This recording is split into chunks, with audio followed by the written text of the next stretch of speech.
On this week's episode of Ride the Lightning, the Tesla unofficial podcast, Cybertruck sales keep climbing. Tesla's planning on building a giant bear statue in front of its engineering headquarters. Driving Uber in a Tesla just got a whole lot more convenient, and more.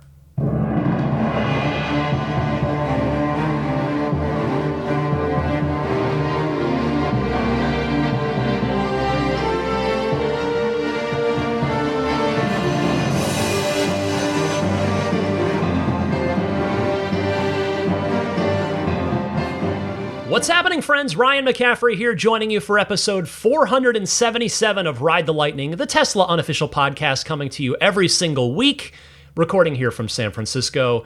I have two puppies to my left, one on the couch, one on the floor where she's supposed to be. Mine, the future service dog, Daisy's allowed to chill on the couch.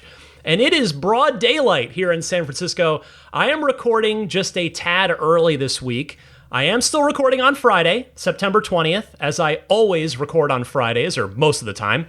But today happens to be my birthday, and my wife and daughter are taking me out to dinner later. So I took the day off from work. Since I'm lucky enough to have a Friday birthday, I figured why not? And, well, it's time to get the podcast done. So, as always, I hope I don't miss any late-breaking Tesla news that would have happened between now and the normal time that I would record, which is Friday evening. But if I do happen to miss anything, I will, of course, cover it for you on next week's podcast.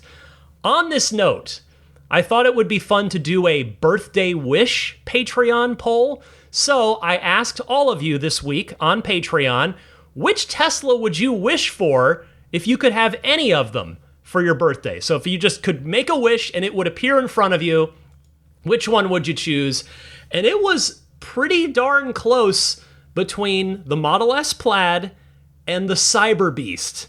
But the Cybertruck Cyber Beast winning out with 34% of the vote, and this might be the most votes I've ever had in a poll. Again, it was just a fun one, right? Just a simple wish fulfillment, like literal wish fulfillment.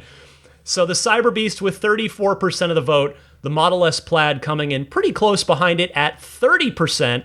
Then there's a pretty stark drop-off to the next one, which is the Model X Plaid at 18%. And then the original Tesla Roadster. Yes, I of course included that because they're worth a lot of money these days. They're rare, and most of us don't have them. And most of us probably haven't even driven one. So the original Tesla Roadster coming in next with 8% of the vote. Model 3 Performance at 5%. Model Y Performance neck and neck with that at 4%. And there were some good comments on this one. Plenty of folks just razzing me for being a performance nut and saying, I would just want the long range. And you know what? That's what birthday wishes are all about. Some people would prefer the range over the performance, and that makes perfect sense. So thank you to everybody that took the time to vote in this week's Patreon poll. Again, you don't have to be supporting me. You don't have to be supporting the podcast on Patreon to vote in the poll. It is open to everyone every single week. Just stop by. Usually the poll goes up on Tuesday evenings, and the place to go is patreon.com/Tesla podcast. Patreon spelled Patreon, and you can swing on by and vote. Before I get moving this week, I want to remind you again, the best version of Tesla's referral program has returned. And what do I mean by that? It means $1,000 off your purchase of an S, 3, X, or Y if you use a referral link. If you're already a Tesla owner, you'll just get the $1,000 off as a loyalty bonus. Basically, you're referring yourself. But if you are purchasing your first Tesla, please use my referral code. If you're buying your first Tesla, and that code is this, just punch this into any web browser on a desktop or a mobile device, ts.la/Ryan73014. I will also put this in the episode description. That'll take you to the Tesla website where you can choose which model you want to buy, and then from there you configure that car however you see fit, submit your order, and the $1,000 discount will be applied. You have to order through that link to get the $1,000 discount. Tesla's made it very clear in the terms and conditions that they will not retroactively apply that discount. All right, Speaking of shopping for Teslas, in this case, shopping for Tesla accessories, Tesla's finally getting in on the puddle lights game for itself. It's now selling them for the Model 3 on shop.tesla.com. Tesla's calling them high-definition projection lights. I feel like that almost needs to be said with a more authoritative, a British accent, right? Like, high-definition projection lights for your Model 3. But they are more commonly known, of course, as puddle lights. If you're not familiar with them, these are the lights that are on the bottom of your door when you open it. And it's obviously most visible at night, just shines a little light down so you can see, make sure you're not going to step in a puddle or any other hazard. Here's the product description from the Tesla website. It reads, Model 3 projection lights present a high-definition Tesla word mark onto the ground every time you open the door of your Model 3. Includes 2 easy-to-install projection lights suitable for the driver and passenger's side doors. So yes, these do not do the Tesla T logo or the Model 3 logo, but instead the TESLA logo that Tesla's using more and more now. That's the logo that's on the back of the 3 Fresh, the new Model 3. We're seeing Tesla go to that more and more these days versus the traditional Tesla T logo. It's $65 for a pair of these, and there's an instructional video and written instructions as well linked on that same product page that shows you how to install them. I watched the video. It looks pretty simple and pretty painless. And so you might be thinking the same thing I was when I first heard about these, and I was clicking on this like, oh, okay, let's take a look at these. My initial thought was, oh, these are probably only compatible with the new Model 3. But no, fortunately, they are compatible with all Model 3s. I went ahead and ordered a set very impulsively. We'll see if they sell out or not by the time you hear this podcast. Although even if they do, this isn't going to be like a limited product. These will be back in stock, even if they are sold out by the time you visit shop.tesla.com, if indeed you're interested in them. Although I realized after my impulsive decision, I went to abstractocean.com, friend of the podcast that I always mention at the end of the show. And sure enough, they have the exact same thing, the TESLA wordmark puddle light. They have the exact same thing for $45 instead of $65. Whoops! I should have taken my own advice that I give you at the end of every episode and go to abstractocean.com for all of your favorite Tesla aftermarket accessories. And I guess while I'm mentioning it, there's also not even just a $20 price difference. It's $20 cheaper for those puddle lights on Abstract Ocean. You can also use the Ride the Lightning listener discount code if you buy them from Abstract Ocean to get you 15% off of your first order. That discount code is RTL Podcast, all one word. So whether you buy them from Tesla or probably better to just go to Abstract Ocean and save yourself a bunch of money, those puddle lights are available.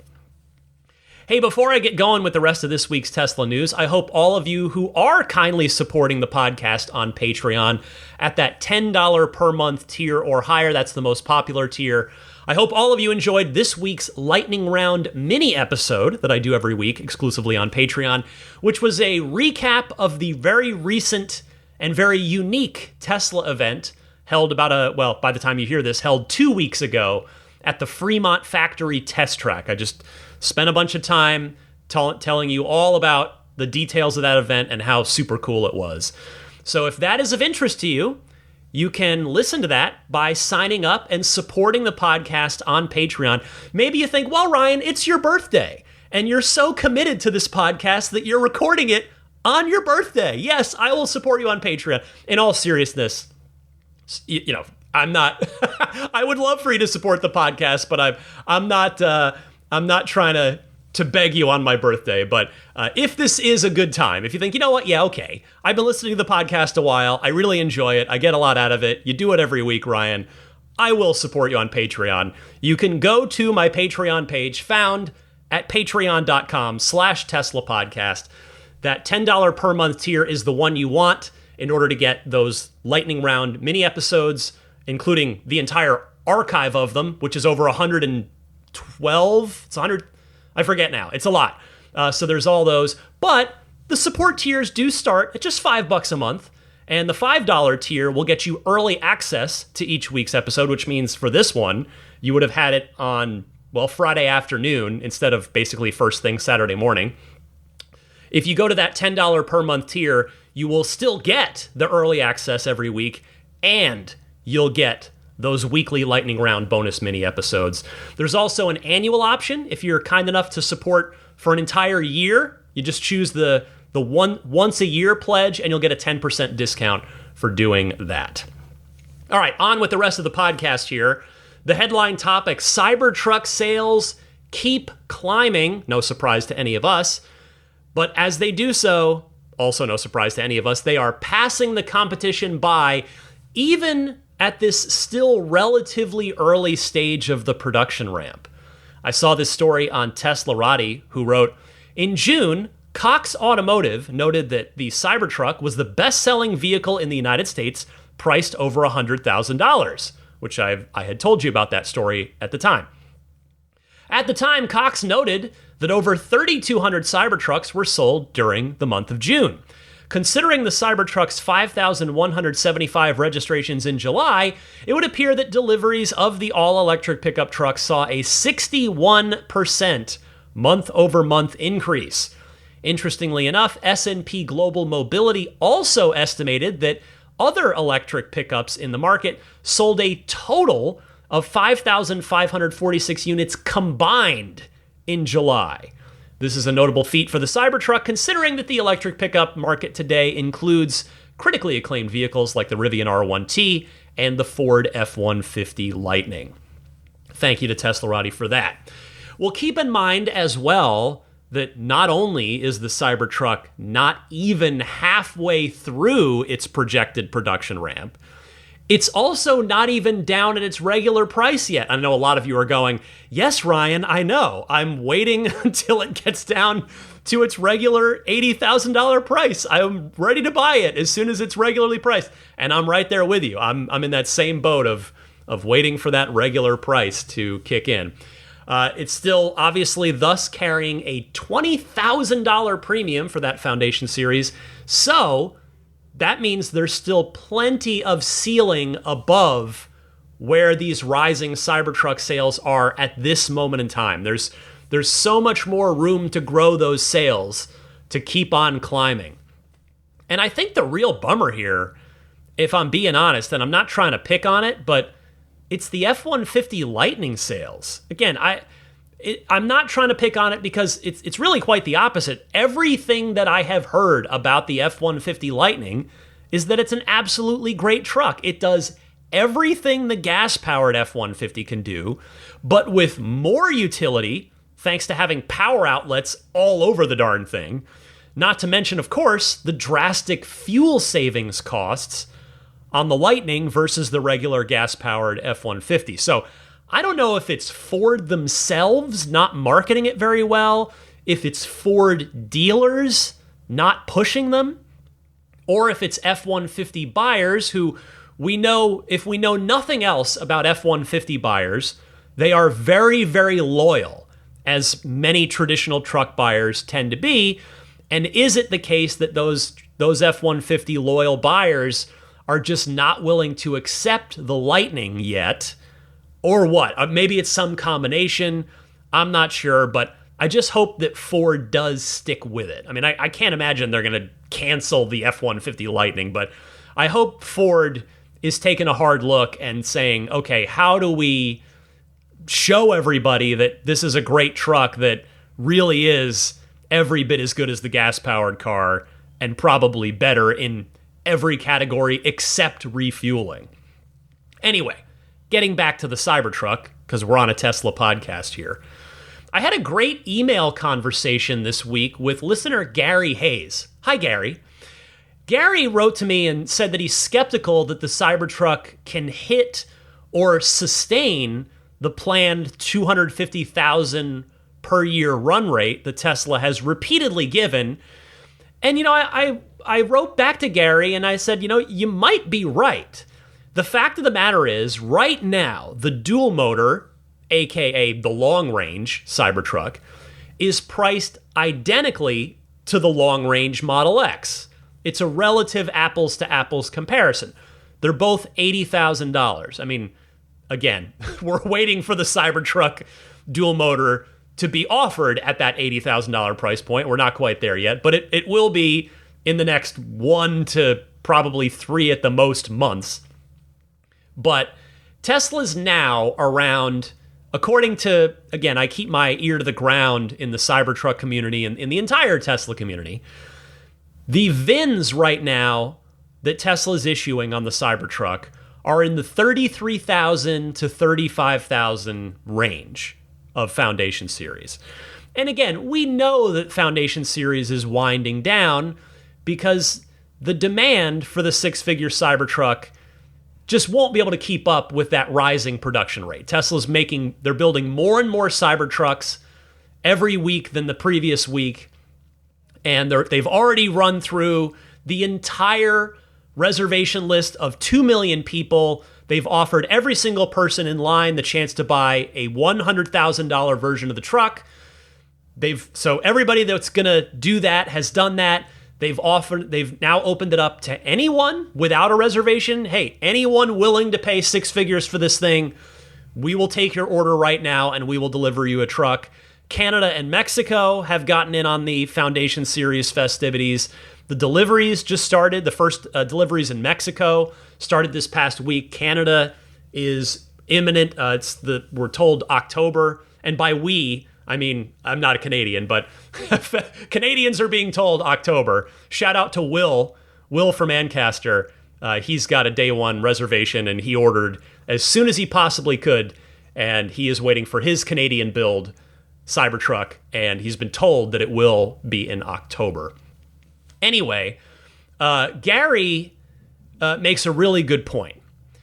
And that is, can Tesla sustain demand? How long is the better question? How long can Tesla sustain demand for that $80,000 version? Because the Model S and Model X combined are selling about $80,000 a year right now, or roughly $40,000 each. We know historically we don't get the individual S and X numbers anymore, just like we don't get Model 3 and Model Y individual numbers, but we know from the past, history tells us that the X does outsell the S by a little bit. So if it's roughly $80,000 a year combined, S and X right now, it's probably 45-35 X to S. But we'll just say 40,000 each. So at the Model X's peak, which came pre-Model 3 and obviously pre-Model Y, it did around 60,000 a year. Now, more recently, ahead of the refresh of the S and X, it had settled in around 50 to 55,000 per year, about 100,000 per year combined for S and X.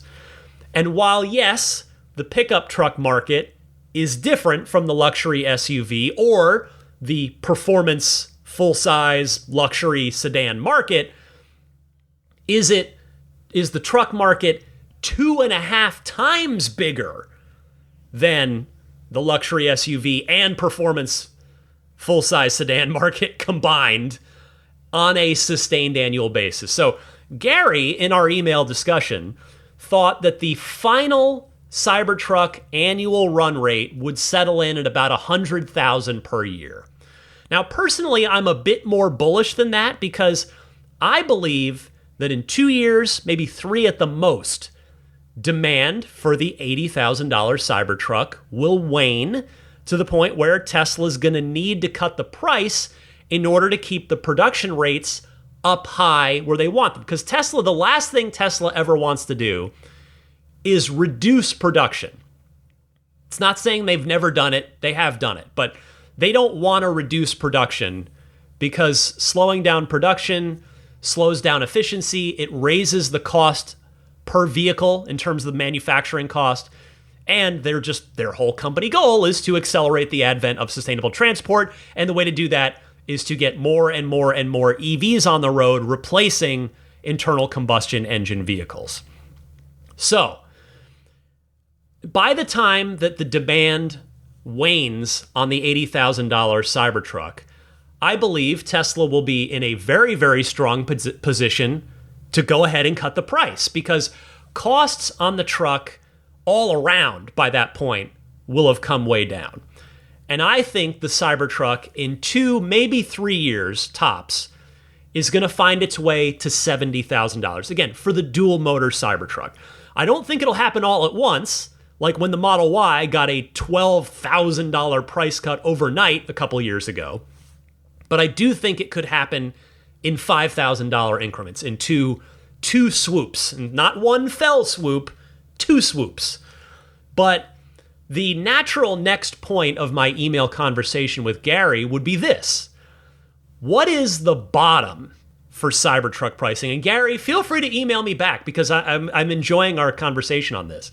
And I sort of put this out there to all of you just to think about, like, what do you think the bottom is for Cybertruck pricing? And what is the sustained annual demand for the Cybertruck at that bottom price? That, I think, is a really interesting question that only time will give us the answer to. Granted, Tesla probably has a pretty good idea. They probably already have a very strong answer for that they're never going to give us publicly. But for those of us outside of Tesla's walls, I wonder what the answer to that question will be. I do think that the single motor Cybertruck that's been listed for $61,000 before tax credit, I do think it will get made, even though there's currently, keyword currently, no mention of it on Tesla's website, because they're only selling Foundation Series right now to anybody who's willing to pony up for one. I think Tesla is going to need a lower priced version of the truck, even if my own personal opinion is that single motor Cybertruck is not a great value for $61,000. That's just my personal. I've given this on the podcast before. That's a little much for a 250-mile range truck, my opinion. But I think they are going to need a lower priced version of the truck in the near-term future in order to keep that run rate high. Now, in the long term, could that single motor version get down to the $40,000 price point, the same $40,000 price point that caused an audible gasp in the crowd the night of the unveiling back in 2019? I was there. The room, that was the thing that quieted the room. Everybody was just like, it wasn't the stainless steel, it wasn't the range, it was that $39,990 base price that stopped everybody in their tracks. So can Tesla get there in the long term on a single motor Cybertruck? I would guess probably not, because inflation, the march of time are such that we're probably not going to find our way back down there many, many years later, because it's already been 5 years. But can a 250-mile range single motor Cybertruck get down close to that, say $45,000 in several years from now, with the dual motor eventually landing not too far from its original price target of $50,000? Maybe it's $55,000, maybe it's $60,000 for dual motor. And could the Cyber Beast eventually get within $5,000 to $10,000 of its original $70,000 price target, even if it's not a 500-mile range truck? Let's just say I wouldn't put it past Tesla. I don't think any of this would happen in the next 2 to 3 years. But in the next 5 years, yes, I do think there's a strong chance that that's how it goes. Either way, the Cybertruck story is going to be a fascinating one to watch play out. It already is, and we're only at the beginning of that story. Even though we've been waiting for the truck for 5 years, or it was 4 years by the time it officially released, but most of us have still been waiting for the last 5 years to get our shot at one. But for me, I just love this truck. I love the fact that it's real, and that you can all also now go test drive it for yourself too, to experience that steer-by-wire and four-wheel steering system for yourself, which I wholeheartedly recommend that you do. Speaking of the Cybertruck, Tesla's planning to build a Cybertruck-inspired bear statue outside of its global engineering headquarters in Palo Alto in an ode to the state that was its home for many years. Another tip of the cap to Teslarati, that's where I spotted this story, and they wrote, Tesla was founded in California in 2003, and its headquarters was located there until 2021, when Elon Musk moved the automaker to Texas. However, Tesla still has some operations in the state that, side note from Ryan, that's putting it mildly, including the Fremont factory where Model 3, S, Y, and X are all produced, and the Palo Alto Global Engineering Headquarters, among others. Don't forget, side note from Ryan, the design studio, Franz and the team, every one of these cars is designed in California as well. There is a huge California presence that remains for Tesla. Anyway, back to Teslarati, they say, it turns out Tesla's planning to build a Cybertruck-inspired bear display outside of the Palo Alto facility, as the company recently applied to build a sculpture at the 3000 Hanover Street address. The grizzly bear is California's official animal, which is the reason for Tesla's choice. The sculpture was first noticed by Palo Alto Online. Teslarati found the filing, which contained images and a description of the proposed sculpture. It reads, quote, Tesla is proposing installing a new sculpture at 3000 Hanover along the Page Mill and Hanover intersection. The proposed sculpture design was developed in-house and is a product of multidisciplinary collaboration within Tesla. The concept is a stylized, low-poly California grizzly bear meant to combine Tesla's design language with California's grizzly bear and highlight the common message of strength and unyielding resistance, end quote. Tesla says it will be built with aged metal along with smooth concrete. The sculpture will be highlighted and complemented with red, green, blue, and white LED lights that will shine off of the bear. Thank you to Teslarati. And my mind couldn't help. I think anytime I hear about a grizzly bear, in my brain, my mind goes, cyber bear, big cyber bear, chase me. Which any of you may be of a certain age like me. Today, by the way, I'm 44 today. So maybe those of you of a similar age are chuckling right now at the reference, that movie that I was just referring to, the late 80s summer comedy classic, The Great Outdoors, starring John Candy and Dan Aykroyd. Still funny now. If you haven't seen it, it is worth a watch. But anyway, I will, as I sort of did in the moment there, I want to back up and just very politely and gently correct Teslarati by noting that California still very much is Tesla's home. Yes, officially the corporate headquarters is Texas, but as far as Tesla engineering goes, California is still home. And that is indeed where this Cyber Bear statue is going, down in Palo Alto, and I have no doubt that it's going to be awesome. The red, white, and green are, if you're curious about those are the colors on the California state flag. And I will say, not quite sure what the deal is with the blue light that they're going to shine on there. My guess, the best I can come up with here is maybe the blue light is to shine off of the bear itself, just to give it some definition at night. Since it's a cyber bear, it doesn't have to be brown, and quite honestly, is brown light a thing? Because now that I sit here and think about it, have I ever even seen a brown light? Ever? I don't know. I'm sure that exists, but the blue light is probably to reflect off of the bear for the Cyber Bear statue. But when this thing is done, I am absolutely going to take a ride down there and go take pictures with my Cybertruck whenever it arrives in front of this statue once it's finished. Now, I'll just note I will do that very legally. Hopefully I can get a good picture from the street, because I'm certainly not looking to get arrested for driving my Cybertruck up onto the grass near the Cyber Bear statue to get a good picture. I'm not looking to be arrested for trespassing. That's not in the cards. But in all seriousness, if you want to have something of this Cyber Bear already in your life, because it is pretty cool, you can get a t-shirt right now at shop.tesla.com. There is a Cyber Bear shirt. It's a California engineering team shirt. It has the outline of the state of California with the Cyber Bear in the middle and the Tesla T logo. I've got that shirt. It's a black t-shirt. I've got one, and I love it. In fact, maybe I'll wear it tomorrow. Next up this week, Tesla and Uber have unveiled a new in-car app integration. I saw this one on Drive Tesla Canada, who writes, Tesla owners can now use Uber's app directly with their in-car display, allowing for a more streamlined way to manage rides. Once the Uber app is connected to a Tesla, drivers can accept ride requests on their phones, and the navigation information is automatically transferred to the Tesla's center display. Instead of switching between apps or inputting destinations manually, the Tesla screen now displays pickup and drop-off information automatically.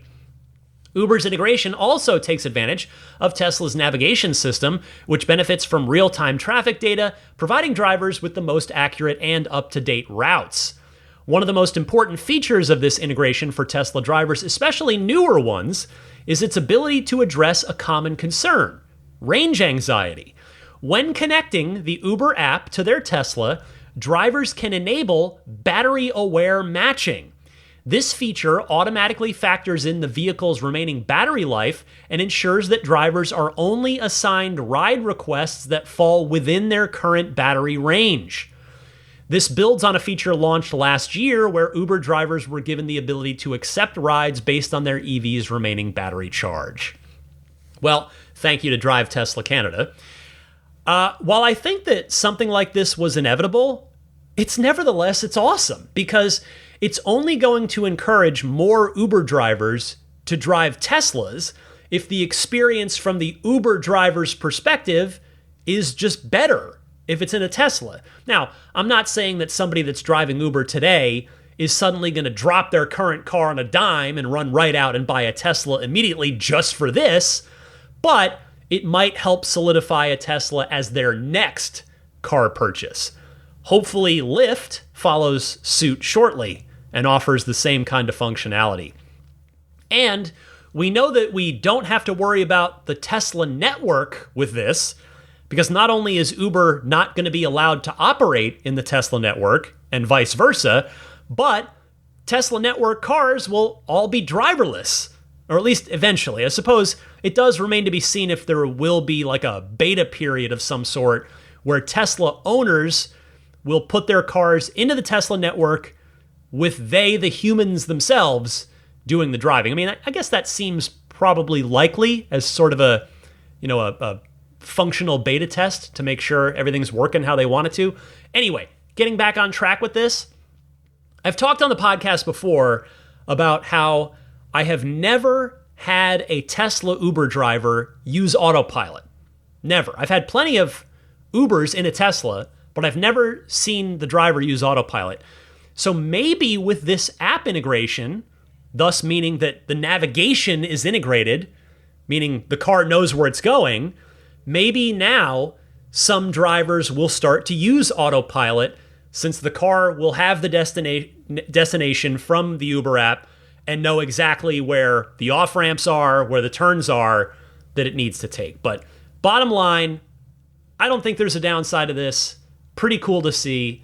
Bravo to both Tesla and Uber for making this happen.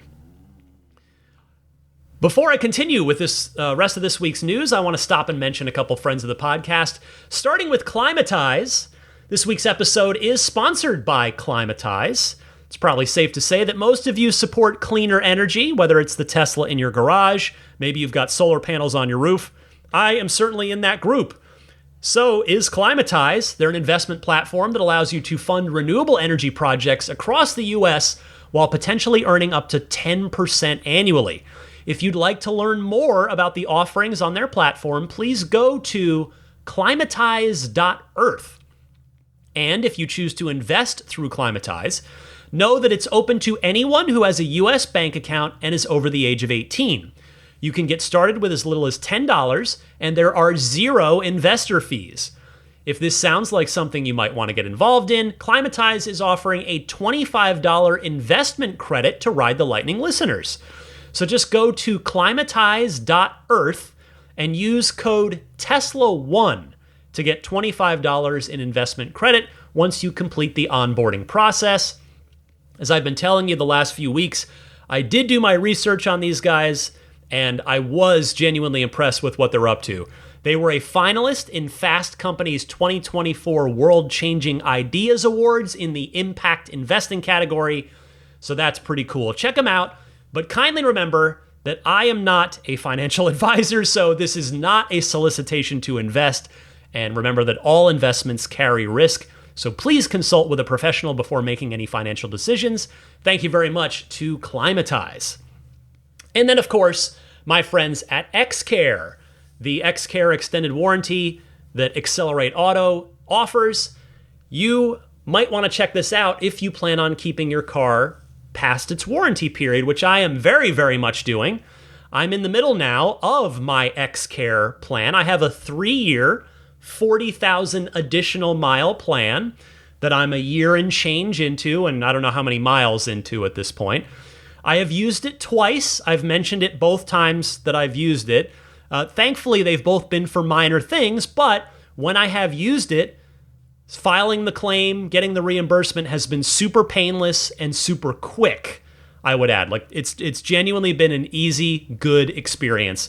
So whether you want to extend your car's warranty for 2 more years and 25,000 miles, or 10 more years and 125,000 more miles, or somewhere in between, as I have done, you can do so by visiting their website, which is accelerateauto.com/xcare. That's XCELERATEAUTO.com/XCARE. And don't forget to use the discount code LIGHTNING for $100 off your purchase. Don't forget they also offer the battery and drivetrain policy as well, which you can get either just by itself, if that's you just want to cover that on your car, or you can also add it on to a traditional policy that covers the rest of the car. All right, getting back to the Tesla news here. There's 2 more stories I want to talk to you about. The first one is this. Tesla attended the IAA Transport Show in Germany this past week to discuss how the Tesla Semi is ready, willing, and able to work in the European market. Now, as part of this show attendance, Dan Priestley, who is the head of the Tesla Semi program, gave a talk there, and he shared some really cool data about real-world Tesla Semi usage so far. I'm going to play you a 2-minute clip here, and this comes courtesy of ex-user and Ride the Lightning listener Jan of the EV Universe, who posted the entire talk, and I clipped out this little 2-minute segment. Take a listen. To date, we have driven more than 7.5 million kilometers with the Pilot Tesla Semi fleet. Now, this is not the most number of miles by a heavy-duty fleet. Again, I applaud all the work the other OEMs are doing. They're doing great work. But why are we proud of this number? It's because we've done it with a relatively small number of trucks in a relatively short period of time. And it's because of high efficiency and high range and megawatt charging that is possible. Just as a data point, we have a truck in our fleet that is less than a year and a half into operations. It has driven more than 400,000 kilometers. Those are not simulated, those are not accelerated, those are real-world miles. And those have been all done at North American gross vehicle weight limits to enable 15 million ton kilometers of work. Now, Tesla wants to put its money where its mouth is, and we put these trucks today into our existing operations. We haul battery packs out of our factory in Nevada to support vehicle operations down in California. And we do this 1-for-1 with diesel. There's no compromise in schedule and no compromise in payload in order to make this happen. So we get to replace diesel at a lower operating cost. Now, in addition to having this, we have to make sure the vehicle is actually capable to do that job. And we put them to work. We go up some serious grades. About 2 years ago, we did a demonstration where we took our drive, where we took the truck out for an 800-kilometer drive with no charging. Successfully demonstrated it. As part of that, we did this pass. It's called Tejon Pass, more commonly known as the Grapevine. And it's significant. But we know that the European market has its fair share of grades as well. And Brenner, which we plan to demonstrate at some point, is definitely notable. Why are we confident that the Semi is going to work in these applications as well as others? Because this is the grade that we do every day, multiple times a day. This is Donner Pass in California. It's a great proving ground. You've got different traffic fights, different weather conditions, different grade pitches along the way. It's a grueling, wonderful Goldilocks route where we get to really stress the truck in a variety of applications. For my fellow Americans not used to the metric system, because believe me, I'm right there. I'm not used to the metric system. The 7.5 million kilometers is over 4.5 million miles, and the truck with 400,000 kilometers means it's driven nearly 250,000 miles in less than a year and a half. Very impressive stuff. I mean, Tesla is really taking the Semi program seriously. You can see it more and more now as they've kind of been more and more public and more open to talking about it. And they're about to really ramp up as they're building, as we speak, the Tesla Semi factory up at Giga Nevada. The Tesla Semi, I would say, I don't even know if I would add the arguably qualifier. The Tesla Semi is the least talked about Tesla currently in production. I do have to throw that qualifier on, because if I don't, then the Roadster, the next gen Roadster wins. But the Tesla Semi is the least talked about Tesla that's currently in production. Okay, I know it's only in pilot production, but that's still production. There are trucks on the road, but such that if I would argue that if you took a survey of Tesla owners, not even just like people that actually own Teslas, my guess is that 7 out of 10 of them, maybe even more, don't even know that the Tesla Semi exists. Now, all of you listening to this would, of course, be in the enthusiast group that would most certainly know about the Tesla Semi, and you would be in that 2 or 3 out of 10 that would know about it. But the thing is, that's going to change over the next 1 to 2 years. It took Tesla a long time from announcing the Tesla Semi almost 7 years ago now to really getting it rolling, but it's clear that they are very, very serious about the Tesla Semi now. I think a big factor is that battery cells are no longer a constraint, battery supply, so they are going full speed ahead now. The factory's under construction, as I mentioned. More and more trucks are on the road. Pepsi has them, a number of other, PepsiCo, and a number of other customers have them as well. It's going to end up having taken about a decade to go from the start of the program, way back in 2017, to volume production on these things. That's 10 years. That's not a short amount of time, but the end result of all that time and all that hard work is an amazing 500-mile with full load, 500-mile range truck that can do everything that a diesel truck can do, but it drives better and has a much lower operating cost. But Dan Priestley, head of the Semi program at Tesla, if you're listening to this, I have one more request for you, sir. Not that you should listen to anything I say, because I'm not buying a Tesla Semi, but we as the Tesla community, we as Tesla enthusiasts, we still want to hear about the autopilot plans for the Tesla Semi. That's the last piece of the puzzle that we don't know about and that we haven't seen any evidence of outside of volume production, which is the next big step that Tesla's in the middle of taking now. We have not heard about autopilot on the Tesla Semi since that unveiling back in November of 2017. So it's been a while, but I know eventually we'll get there. Finally this week, Tesla has launched a revamped test drive page on their website that includes the chance to test out FSD supervised on your test drive if you like. I saw this on the X account of Tesla tipster Sawyer Merritt, who wrote, Tesla has launched a new Schedule a Drive page. Tesla's now integrated FSD as part of the test drive experience and added a quick book option, not the financial software QuickBooks, a book it quickly option on the bottom to show the next available stop closer to you where you can just go ahead and schedule. So thank you to Sawyer. You can check it out for yourself right now. It's tesla.com/drive. Now, I poked around it myself. In my humble opinion, this is a much, much better test drive portal than what Tesla had before. I really like that you can select anything, including the Cybertruck, and it does also make clear that you can have a Tesla advisor ride along with you to help answer your FSD questions or any other questions during your demo drive, or not. You can just take it out by yourself if you prefer that. And then on that page, after you choose which vehicle that you want to test drive, and by the way, I like the descriptions of each vehicle there and the help me choose that you can click on. I'm going to read you the descriptions that Tesla wrote for each of the cars. Model Y, mid-size SUV for families, road trips, and extra cargo space. Model 3, sports sedan for families, commuting, and road trips. Model X, luxury SUV for comfort, storage, and maximum tech. Model S, luxury sedan for range, quick acceleration, and comfort. And Cybertruck, more utility than a truck with more performance than a sports car, which is a pretty darn cool thing that you can actually say and be telling the truth.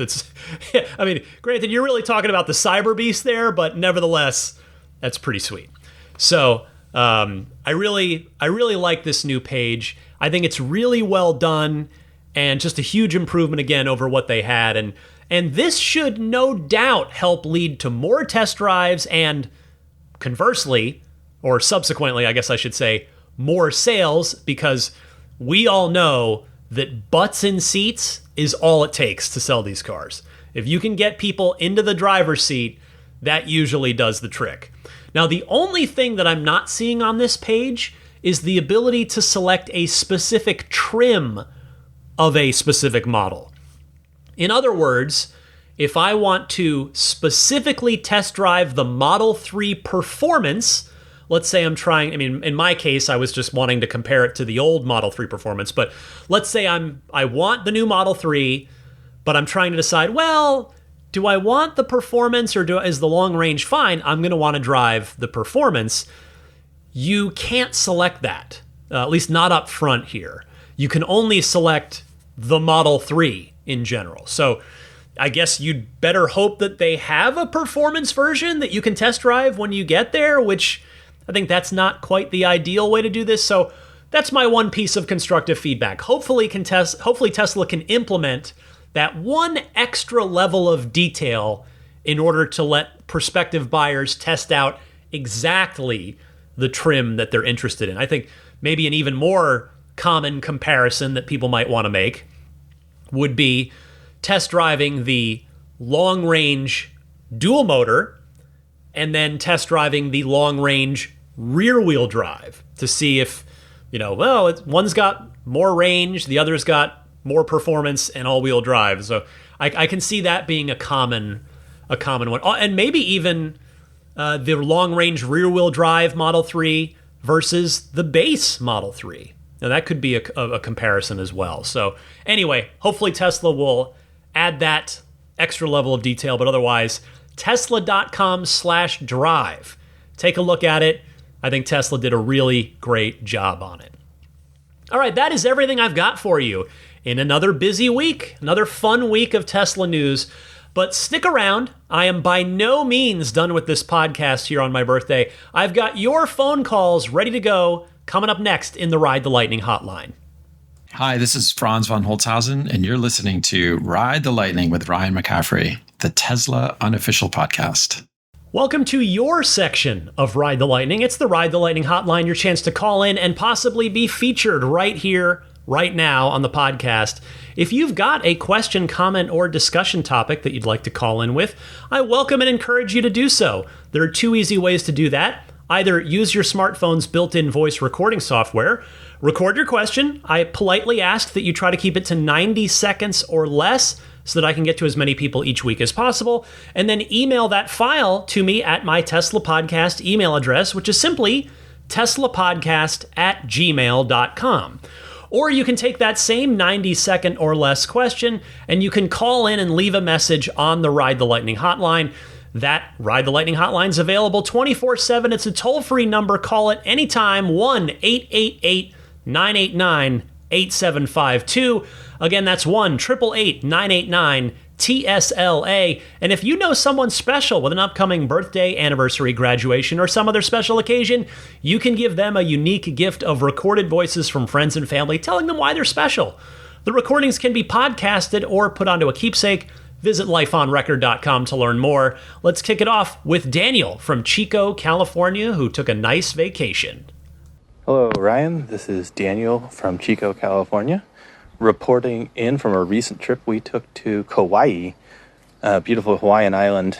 When we were there, I was pleasantly surprised to see a Cybertruck. Didn't expect to see one of those on the island. And my wife was correct to point out that an electric car is perfect for such a small island. There is no round trip that you can take on the island. You can drive all the way from one side to the other and back around, and you'd be well under a full charge, and probably even under half a charge. I haven't done the math. Anyways, I thought it was really neat to see electric cars on the island and to see another Cybertruck in person. Hey, Daniel, that's a great spot. Both the spotting the Cybertruck and the island itself, a great spot. I had the pleasure earlier this year of visiting Kauai, and my family and I just loved it. It's beautiful. The last time we were there, my daughter and I started counting the number of Teslas we saw while driving around the island, and it was so many that we eventually lost count. There are a lot of Teslas there, but a Cybertruck, now those must be, I wouldn't be surprised if it's a single-digit number of Cybertrucks on that island, at least while we're still here in the Foundation series phase. I mean, as you noted, it's a small island with a fairly small population. I had to look it up. 73,000 people on the island of Kauai. And you're absolutely right that the Cybertruck would be perfect there. You've got a tropical climate with sun year-round, so with no paint on the Cybertruck's body, you don't have to worry about keeping the finish waxed, lest the sun destroy your car's paint job. And though I personally, in fact, just earlier in this podcast, I just said I don't really recommend the single motor Cybertruck. Granted, it's still not in production yet, but just on price alone, I was kind of out on the single motor Cybertruck, the price to range ratio there. Kauai, or I guess any similarly sized island really, is probably the one place where it does make more sense to just buy the single motor version, save yourself $19,000, and take the 250-mile range single motor Cybertruck, which would still, as you pointed out, give you ample range on the island of Kauai. So Daniel, thank you. I hope you had a fantastic trip. I appreciate your call. Next up, let's hear from an old friend of the podcast. We've heard her before every now and again. Here's Christy from Austin. Hey Ryan, Christy in Austin, although I'm actually calling you from the San Jose Bay Area today.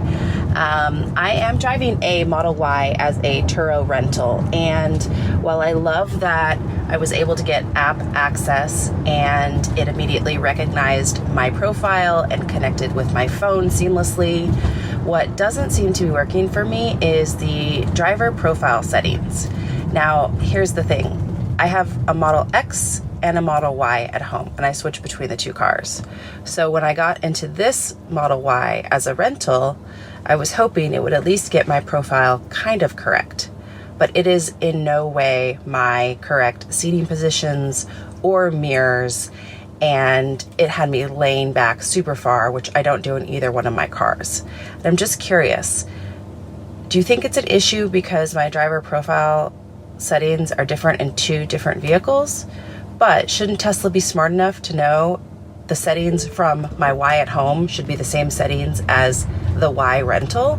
I don't know, it just seems really strange, and I'm curious if anyone else has had this issue or has a hack on how to actually get your settings for the seatings and mirrors to come across correctly in a rental vehicle. This will be huge when it comes to if people are putting their cars on the network, but I guess if we're not sitting in the driver's seat, then no one cares. So I don't know, sorry for the ramble, but just curious if you had any ideas for me. Hope to catch you next time I head to the Bay. Take care. Bye. Hi, Christy. That is a great question. Now, I know you've been around Tesla long enough to remember the time before we had cloud-saved profiles, so we've come a long way. But sadly, I have to admit, I have no immediate suggestions here. So, as I like to do, I like to crowdsource the information, use our collective brain power. I want to put this out to the Ride the Lightning audience for any workaround kind of suggestions, and if necessary, put this out to Tesla themselves as something to consider. Because this is going to become more of a regular occurrence for a lot of us as EVs, and specifically Teslas, become more and more commonplace at things like rental car companies, Turo, etc. Thank you for calling in, Christy. I always appreciate it. Next up this week, the final caller I've got time for this particular week is Art from Wisconsin. Hi, Ryan. This is Art from Wisconsin. I really love the podcast and everything you do for us Tesla owners. I currently own a Model 3. I'm calling in regards to a cancellation of a Cybertruck order that I had. And when the order was canceled, of course, the credit card is expired at this point, and Tesla canceled the order, but then there really wasn't any way to get the $100 deposit back. And, it's not an amount of money that really matters in terms of changing my life. But at the same time, it would be nice to get that back. And yet, every time I've tried reaching out to Tesla, really struggled to make any connection to give them an updated credit card number, even though I do have a credit card on file, obviously, for supercharging on my Model 3. So I'm just curious if any of the other listeners out there have figured out a way to reach out to Tesla and ask them to update the contact information. I've tried calling the customer service number and really have a tough time getting through to anybody. Also have emailed customer service at Tesla.com, and that bounces back right away and says we no longer monitor this email address. So just kind of really struggling to get a connection with Tesla to give them an updated credit card number. I love the company, but at the same time, this is a little bit of a blemish on them, and I think that they should maybe, if we can figure out a way to get this through, it'd be nice for some of the other people that I've noticed online who are having the same problem. Again, thanks for all you do, and have a great day. Art, thank you for your call. I am, again, happy to throw this out to the Ride the Lightning audience, specifically to folks who maybe have done this already. I mean, these reservations, as I've been talking about on this week's podcast, these reservations were made up to 5 years ago at this point, or, okay, just shy of it. And most credit cards don't last that long. They expire, you get sent a new one. I mean, I know for me, I've had my card comes up as fraud. Somebody gets the number, so you gotta cancel that and get a new number, get a new card. So these things happen. It's a pretty common thing. So what would make the most sense to me is if Tesla just credited the card currently on file on your account in order to fix this. But I don't know if there are holes in that solution that are exploitable or what. But can anybody help on this one? If so, you might end up helping not just Art, but also a lot of your fellow Tesla owners and enthusiasts. So leaning on the collective knowledge and experience of the Ride the Lightning audience and the Tesla community this week, feel free to email in teslapodcast@gmail.com or call in via one of the two call-in methods I gave you a little earlier in the podcast if you might have a solution that can help Art on this one. Thank you to everybody that kindly took the time to call in this week. I promise I will get to more of your Ride the Lightning hotline phone calls on next week's podcast. But for now, stick around. I'm still not done. There's your pro tip of the week and a little bit more coming up next. This is Steve Downs, the voice of Master Chief, Sierra 117. You're listening to Ride the Lightning, the Tesla unofficial podcast. That Cybertruck looks a lot like a warthog, doesn't it? Master Chief, out. As for what's going on with me and my car, well, I cleaned it last weekend to get it ready for birthday weekend here, so it always makes me happy to have a nice clean Model 3 to drive around. So there will be plenty of driving this weekend. In fact, I was already doing a bunch of driving this morning, although not so much for super fun, just drive for the heck of it kind of reasons. I had to take my daughter to the orthodontist, then take her to school, then come back, and that's okay. The fun driving will happen this weekend. And I know this may sound sappy or silly to some of you, but I will go down to my garage. I look at this car, like if I'm going down to get the mail or take out the trash or something, I look at that car in the garage And I just look at it and go, man, I can't believe I get to own this. Like, and now it's paid off, right? So it's really mine now. I mean, I paid it off a year ago, but yeah, it's just such a privilege to get to have. And it's been such a joy for the last 6+ years. I'm super great. I try not to take it for granted. That's a mantra that I personally subscribe to in life. Like I try not to take the great things for granted. I think we're human beings and inevitably we do from time to time, but I was like this with the DeLorean too. Somehow I had the wisdom, even in my 20s, to look at that car, my dream car that I was so lucky to have, and I would look at it and go, man, I got to just try not to take this for granted because this is a special, special thing. And the Tesla's the same way. I mean, it's really just a treat, and I'm so grateful for that car, and I'm so grateful to get to do this. I mean, I put it out there, and I guess I'm grateful that so many of you choose to listen to it, right? Because there's certainly a world where I'm just talking onto the internet and nobody's hearing me for the last 9 years, but all of you have been so great to listen for so long. I mean, some of you are newer, and that's great. I appreciate that people are still finding this podcast and giving it a try and enjoying it. But I'm really grateful for all of this, for this. Maybe just call me sappy and reflective on my birthday, but I think it's, at least for me, I think it's important to stop and do that from time to time, because we get busy day to day and like, okay, yep, get Ride the Lightning done for this week, and okay, got it done, all right. But it's good to stop. For me, it's good for me to stop and just acknowledge what a gift all of this is. Just being part of the Tesla community and having a Tesla, and it's just so much fun. So thank you to all of you for taking the time to listen, whether this is your first or second episode that you've listened to, or your 477th that you've listened to. How about an entertainment recommendation? I'm going to give you a brand new one. The first episode of this debuted last night as I'm recording this, and that is The Penguin on Max, HBO Max, the artist formerly known as HBO Max. I am a big, big fan of The Batman, which was the most recent Batman film. Matt Reeves directed it and Robert Pattinson stars. That was from 2022, so 2 years ago now. Absolutely love the movie. I'm a big Batman fan, so when Batman's really good, I really super love it. And when Batman's really bad, like Batman and Robin and Batman Forever, I really don't like it. But The Batman is super good in my humble opinion, and The Penguin is a spin-off show that takes place right after the end of the movie, and it's Colin Farrell's back as the Penguin, and he's so good in the role, and I really enjoyed that first episode. So if you enjoyed The Batman, give that show a shot on Max. Getting back to Tesla now, it's time for your pro tip of the week. It comes from Jerome in the Bay Area. Go ahead, Jerome. Hey, Ryan. This is Jerome in the Bay Area. I have a pro tip that maybe you and your listeners will find advantageous. Part of the problem of going to the end of the year is our weather starts to get cold across the country, and what that means is that we'll find a lot of supercharger cables lying on the ground.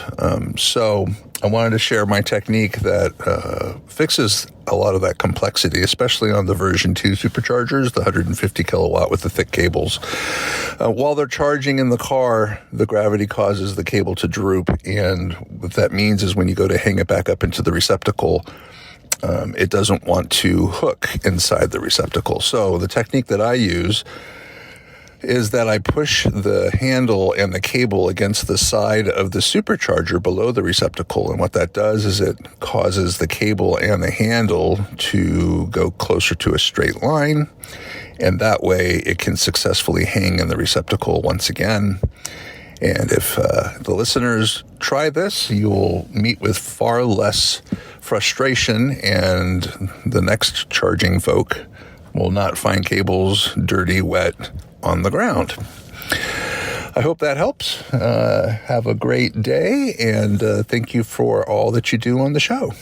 I love this, Jerome. Thank you so much. It is definitely annoying to find a cable on the ground, And I've also run into it where it can be tricky to hang those back up when they've been on the ground, particularly as you noted on those thicker cable version 2 150 kilowatt superchargers. So I appreciate the pro tip here. I will definitely be putting this one to good use, personally speaking.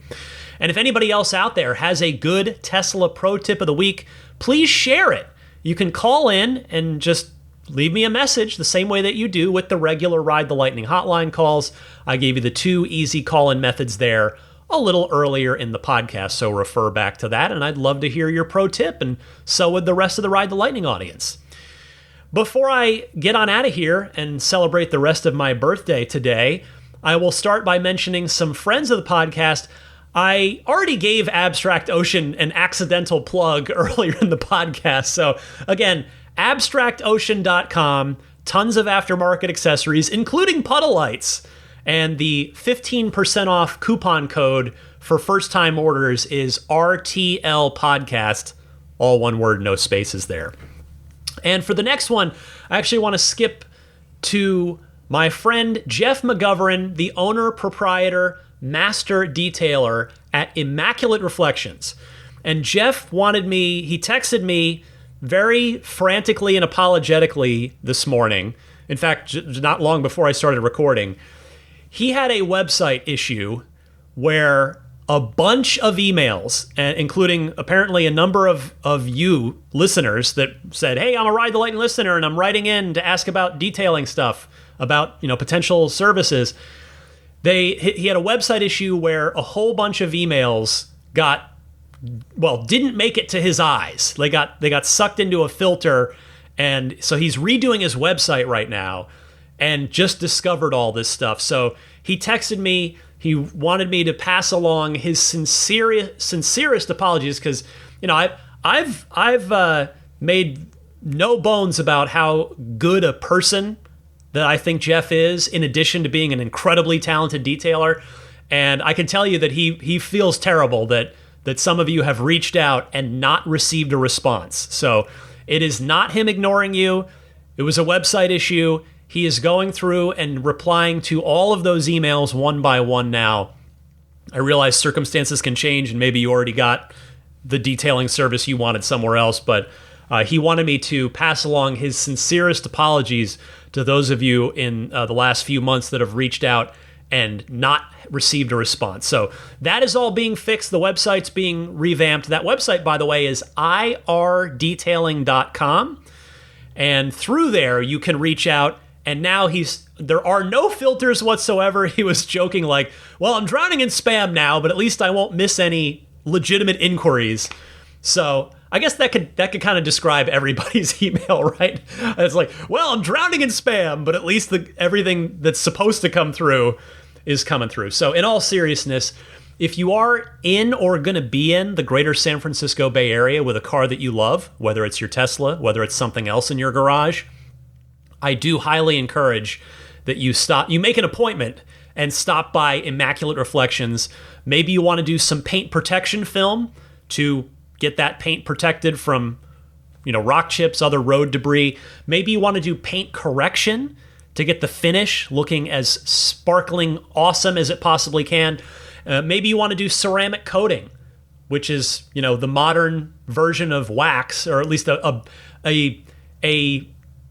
deluxe version, a deluxe option. It's not that wax doesn't work anymore. Of course, it still works, but ceramic coating means you don't have to wax the car for the next 3 to 5 years, because that's how long the ceramic coat's going to last. In fact, it's often longer than 5 years.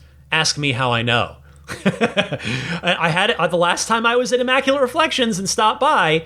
I said to Jeff, do you think that I need to have the car re-ceramic coated? And he took a look at it and was like, nope, it's doing fine. So anyway, paint protection film, ceramic coating, paint correction, whatever you might want to do, check him out, irdetailing.com. You can reach out, contact him through the website, and when you do, just mention that you're a Ride the Lightning listener, and there will be a discount applied to any services that you book in. Next up this week, don't forget about the Snap Plate and the new Snap Plate Plus. By the way, the Snap Plate is now available for Cybertruck. Thank you to Will from Ancaster for pointing that out to me. So it's on all 5 currently in production Teslas, the Snap Plate or the newer Snap Plate Plus. Check it out. It's the front license plate bracket, snaps on and off in seconds, but when it's on, it is on there securely, and it is as minimal as it can possibly be, which I'm a big fan of. And when it's, you can take it off if you want to. If you're detailing the car, you're going to take it to Cars and Coffee or a car show, or you can put it back on if you're going to be at a parking meter or going through a toll booth or something, and you know, if you just legally need to have it on there. I do recommend the Snap Plate or the stronger Snap Plate Plus. Get either one at everyamp.com/RTL, and for a discount, use the coupon code RTL at checkout. BudgetSafeSolar.com. Check them out. Keep them on your short list if you're considering solar for your home or business. I'm super happy with my Budget Safe Solar setup. They crammed as many panels as they could onto my weird tiny roof here in San Francisco, and they used the highest efficiency panels they have, because to maximize, you know, the roof space, the minimal roof space, they use the highest octane panels they've got. So check them out. You're going to check out Tesla Solar, I'm sure. I did. You might check a few others. I would certainly recommend that you do get a few different quotes from a few different companies, and maybe you'll make BudgetSafeSolar.com one of them. If you do decide to proceed with an installation, all I ask is that you use the referral code RTL. Wrapping up here, I want to mention my Patreon page one more time. This podcast has always been free. It will always be free, but if you are kind enough to show some love, show some support, you can give back to the podcast through my Patreon page, which is found at patreon.com/Tesla Podcast. Patreon spelled Patreon. We've got a great little community within the community going there. There's an open Tesla chat discussion that's part of my Patreon page that's very active. You can privately message me. Of course, the poll goes up every week, every Tuesday. That's open to everybody. You don't have to be backing me. But then that lightning round, those weekly mini episodes go up for the folks that are at that $10 per month tier or higher. So maybe this is the day. You're like, yes, okay, Ryan, you know what? I'm going to join the Patreon today. I would be very grateful if that's what you chose to do. So head on over to patreon.com/Tesla Podcast. By the way, if you have any questions about the Patreon whatsoever, I want you to feel comfortable if you're thinking about backing me. So feel free to reach out via email, which is teslapodcast@gmail.com, if you do have any questions about Patreon. Finally, you can follow this podcast totally for free on any of the major podcast services, whether that's Apple Podcasts, TuneIn, Spotify, YouTube Podcasts, etc. Just search Ride the Lightning Tesla. You should find me pretty quickly that way, and just click follow. And that way you'll be notified anytime there's a new episode, which all of you know by now. The routine is every Sunday at 9 a.m. Eastern, 6 a.m. Pacific. That is when each week's new episode goes up.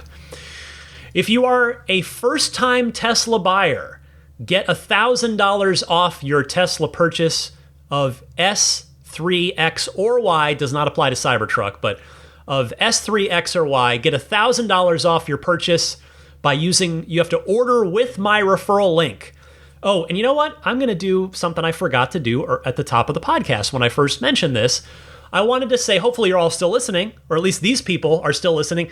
I wanted to say congratulations to Michael on your new Model Y, John on your new Model 3, and Christopher on your new Model 3. All three of those gentlemen used my referral link. They ordered with my referral link to get $1,000 off their car. And pre-congratulations to James on your upcoming Model Y, which as of this recording, I haven't gotten the email notification that says it got delivered, but James ordered. He's waiting for his Model Y. I'm sure, James, that you'll get it in the next week here, because that's the end of the quarter. So odds are you will have that car within the next week or so. So yes, thank you to everybody that's used my referral link so far. Again, first-time Tesla buyers, use my referral link to get $1,000 off your purchase. To do it, You have to order through here. Just type this into any browser on desktop or mobile, ts.la/Ryan73014. You can follow me on X and or on Instagram. My username is the same on both, and that username is DMC_Ryan. Full disclosure, X is mostly video game stuff. It's part of my day job, whereas Instagram is all Tesla all the time over there. So if you're not interested in hearing my video game related thoughts, you don't need to follow me on X. No worries. I certainly don't take offense if you don't want to follow me. That's all right. If 1 hour plus here on the podcast a week is enough of me, and you're like, you know what? 75 minutes of you is enough, Ryan. Thanks. That's totally fine. I get it. Anyway, oh yeah, the email address, if you want to ever email me with any Tesla-related stuff, you can do that at teslapodcast@gmail.com. Before I go, I want to say hello and thank you to the top-tier Patreon backers. I'll start with the Maximum Plaid crew. Big thank you to Jonathan Wales, Cameron Clark, Daniel Grummer, Seth Capello, Nick and Tony, the Galpin family, Ryan from New York City, Darren Nickel, Kaz Barnes, Brett Libano, Patrick Wisniewski, Gil Cabrera, Todd Badger, Joe Edgel, Kevin Yank, the Tesla Owners Club of San Joaquin Valley, Will Stedman, Justin Perez, Jeremy Harris, Chris Beach, Tom Mills, Corey O'Donnell, Aaron, John Cody, Joel Sapp, Paul Casarino, Richard Corley, Chris Osborne, KB, Adam Lavoie, ContactOneCallCenter.com, Jason Chalukas, Travis Krenzel, Bruce Otterstein, Tom Behan, Josh Pennington, John from Cream Ridge, New Jersey, Dustin Hart, Michael Gallo, Derek Finley, Charles Clement, Adam Christie, Damon Klein, and Jeff Brown. Next up, a big thank you to the Roadster in Space tier backers, the top tier of the Patreon. These folks get everything. So they get the early access each week. They get the lightning rounds every single week. They get the shout out at the end of every episode. They get the the invite every month to the Patreon Zoom hangout. That's usually the first Saturday of every month, but in October it's going to be the second Saturday so that we can all talk about the Robotaxi unveiling the Cybercab event. And they also get a one-on-one hangout each month with me if they elect to select that, as a number of them do. So big thank you to the Roadster and Space tier backers, the extra generous folks there. They are Pete White, Lyle Austin, Steve Radspinner, Fernando Cordero, Lawton from Chicago, Sean Neidig, Neil Weaver, Jackson Wallace, Rolf and Jennifer Evers, Howard Anthony Smith, Victoria Iacovetto, Tesla Hitchhiker 42, Kara Weston, Robert from near Philly, Kristen Rumble, American Home Contractors, GetAmber.com, Doug Carey, and Rav. And finally, the grandfathered in Plaid level supporters. Huge thanks for your continued support at this officially retired tier that you folks all kindly keep supporting at, so you will continue to get all the perks and bonuses that you deserve. Thank you to George Cassiopo, Logan Willis, Peter Chalet, Eric Randolph, Dory and Steve Guberman, the Tesla Owners Club of Taiwan, Ron Lee, Charlie Gillespie, Jeff Angwin, Chase Cabanillas, the Lydia family, Aaron Altschul, Jared Brown, Jerome Strack, Jamie Dalton, Mike and Barbara from Louisville, Matt Nixon, the Tesla Owners Club of Wisconsin, Ish, not Elon Musk, in quotes, Peter, and the Bear Boys of Colorado. Many thanks to all of you backing me at any tier on the Patreon, and many thanks to all of you just for listening, for taking the time out every week to share with me in this collective shared enthusiasm for these awesome cars and this company and their awesome mission. It is just a blast. Every new week is something new and fun and different and cool. We've got that Robotaxi event coming up. Just in fact, how many episodes is that from now? If this one goes up on the 22nd, we got 3 episodes from now. will be the Robotaxi recap. I hope I get to go and report in person, but either way, I will be covering it as best I can and bringing you all of the highlights, my analysis, the recap, everything you need. But there's going to be plenty of fun to be had before that in the next 2 episodes as well. So stick with me. I'm happy to be here every single week as I begin my 45th trip around the sun. The first 44 have been a privilege. I am grateful to get to do this. I'm thankful to all of you for listening. Thank you all so much. Happy electric motoring, my friends, and I'll see you back here next week.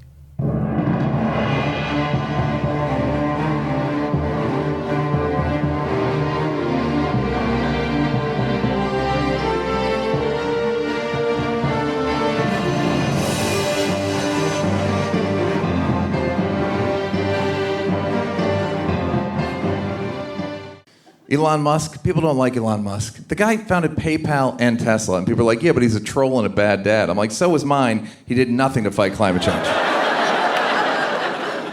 Also, have you been in a Tesla?